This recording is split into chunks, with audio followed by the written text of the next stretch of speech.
Hi, and welcome back to day 6 of the Augusta video sew-along. We've got an easy day for you today to give you a bit of a break after those lapels. We'll start off by sewing up our darts, then we're going to prep the back so it's ready to attach the yoke.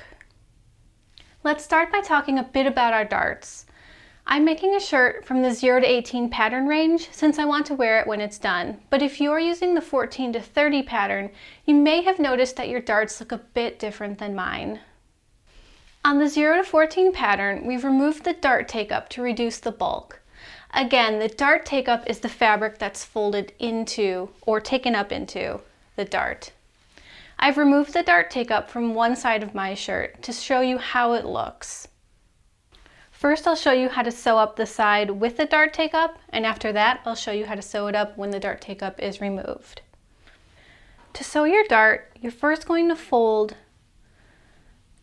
your shirt so that the wrong sides are together, matching the two dart leg notches. And here we have the dart point, so we have a nice straight line between the two. So you can put some pins in there.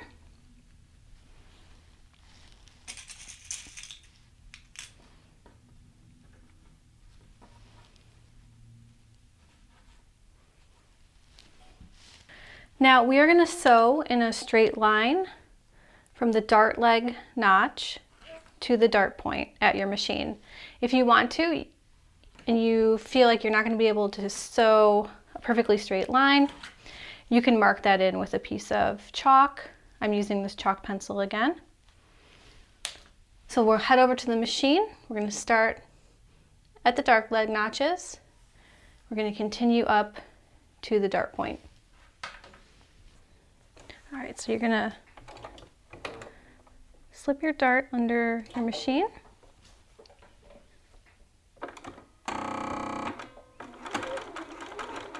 I like to do a small back tack there.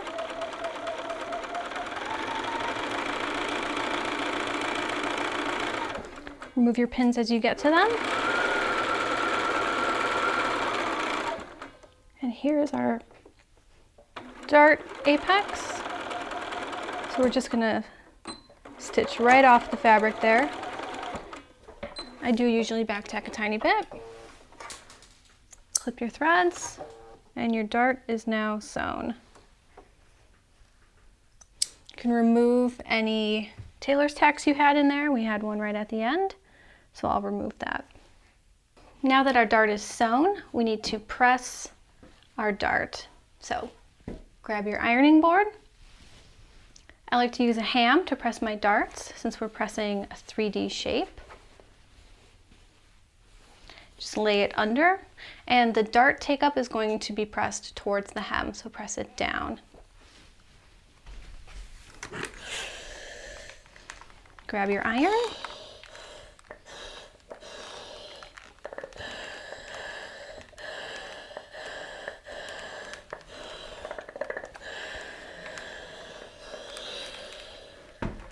And give that a nice press. Now you can see on the back, the dart take-up here is pressed towards the hem. And that is how you sew the dart on the 0 to 18. Now for the 14 to 30, everything's the same. We're just missing this chunk. We're going to do everything the same way that we did for the other dart, or we would for a dart that doesn't have the take-up removed. We just have removed this. This doesn't actually affect anything. So here on the back, I've drawn in our dart legs, and again, this is the stitching line. They originate at the dart leg notches and end at the dart point, just like the other dart. Like the other dart, we're going to fold over, right sides together, align our dart leg notches,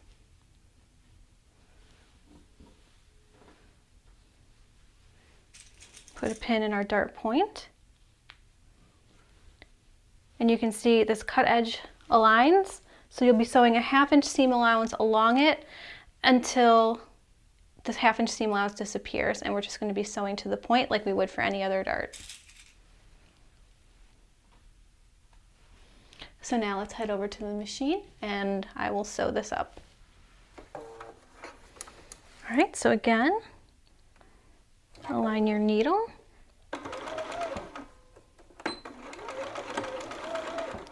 Back tack a small amount.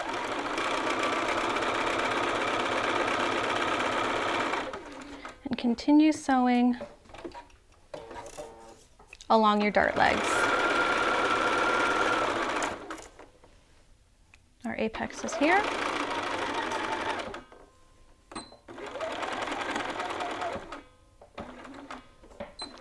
I do back tack slightly.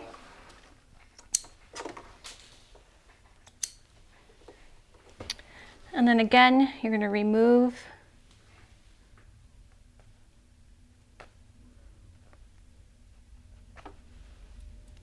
any mark you had. So we had a tailor's tack, so I just took that out. So here's your sewn dart. So our dart is sewn and we do have a raw edge. So I like to finish this. You can either use pinking shears if you don't have a serger, you can use an overlock stitch on your sewing machine, or you can just serge along it. I'm gonna go serge mine right now. All right, here we are at the serger. So I just align this like I would for anything else. I have my seam line hitting there's a mark on my machine that I align it with.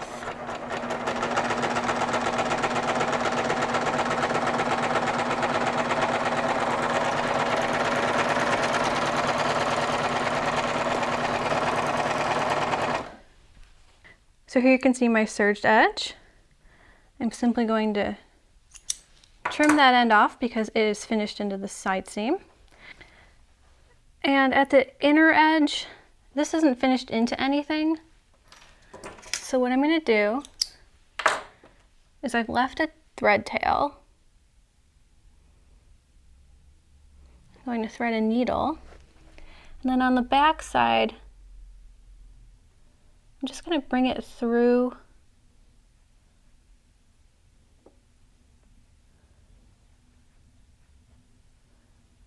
the stitching.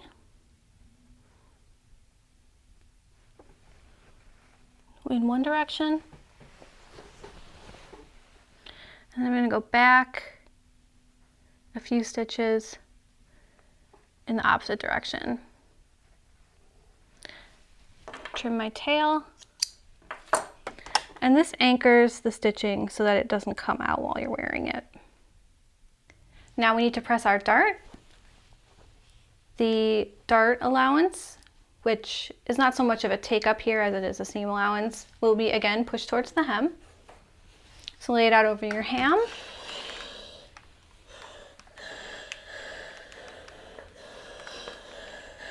And give it a nice press. All right, so here on the front you can see, looks the same as the other dart. And the back is where you'll see the difference. And you can see here, this is where we stop stitching for our side split, and this gets turned up. So we really only have until about here for the dart. So if your dart take up is too big, if you've done a full bust adjustment and made your dart larger, you're definitely going to want to trim that out because you don't want the dart take up coming into this area. So this is a great way to reduce bulk, and it has a nice clean finish. Here you can see the two darts from the front. They look the same, but when you flip it over, one has take up and one doesn't. That's really the only difference. Now, if your dart does have take up, I like to just anchor it to the side seam by stitching within the seam allowance. And that's optional, but it just keeps things in place while you're sewing later. All right, and here I'm just stitching a 1/4 inch from the edge.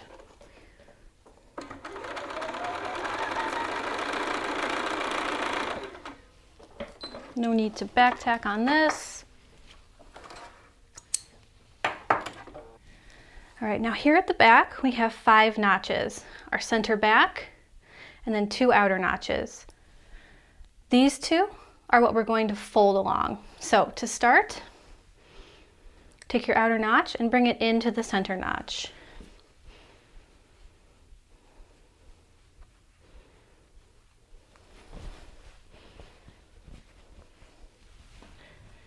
You can see the back of the pleat folded along that middle notch. And then pin that in place.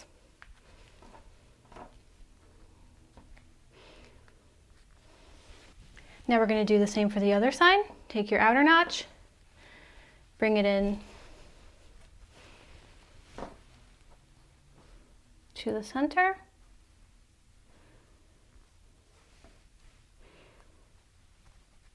and pin.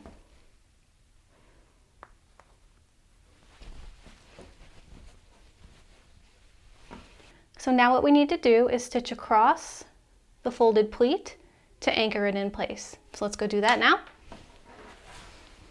I'm going to use a 3/8 inch seam allowance for this. Just gets it a little bit closer to the seam line. I think it holds things a little better. And just stitch across. I stitch off the fold a tiny bit on the back. You can see I've gone just slightly beyond. I think that also helps to hold things in place better. And then from the front, you have this. If you want to give this a light press, you can do that. I would do maybe about 1.5 inches down, but I don't know if I would do further because you want this to kind of fall free. I'm just going to do a finger press. That way it's in place, but it's not a super crisp press. And that is it for the back pleat. We have it on the back and the front. Like I said, today was an easy day, and I'm sure you needed it after our last marathon video. If you all need to catch up, you've got all weekend to sew and get ready for our next video, where we'll be attaching our yokes and sewing up our side seams. If you have any questions, let me know in the comments below, and make sure you're subscribed to our channel so you don't miss any of our video lessons. Have a great weekend, and I'll see you back here next time. Bye!